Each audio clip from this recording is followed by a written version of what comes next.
এবার বাঁকুড়ার দিকে নজর রাখবো। বাঁকুড়ায় একই ব্যক্তিকে দুবার বিজেপিতে যোগদান করানো নিয়ে বিতর্ক। যোগদানের ছবি সমাজ মাধ্যমে দিয়ে প্রশ্ন করেছেন বিজেপিরই একাংশ। প্রথমে যোগদান করেন বাঁকুড়ার বিজেপি বিধায়ক নীলাদ্রি শেখর দানা। গতকাল ফের ওই ব্যক্তির হাতে দলীয় পতাকা তুলে দিলেন কেন্দ্রীয় প্রতিমন্ত্রী সুভাষ সরকার।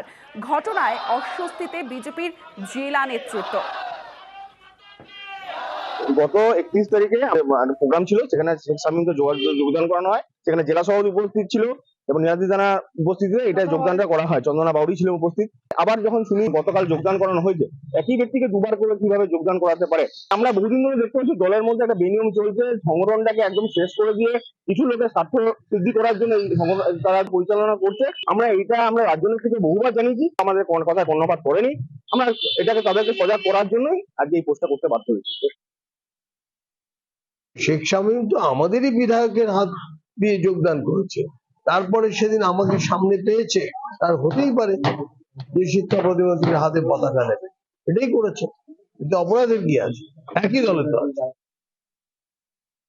এটা সম্পূর্ণভাবে সেই অনুষ্ঠানে সেই ব্যক্তি ইচ্ছা প্রকাশ করেছে, যেহেতু আরো অন্যান্যরা যোগদান করছিল, তার সাথে তারও মনে হয়েছে যে আমিও একবার সাংসদ মহোদয়ের হাতে যোগদান করি, তাই সেইটা করেছে। তৃণমূলের আগে নিজেদের ঘর সামলাক, কারণ উনি যে তৃণমূল থেকে এসছেন এটা তো স্বীকার করেছে। তাহলে তার অর্থ কি দাঁড়ায়? যে তৃণমূল ঘর ভাঙছে।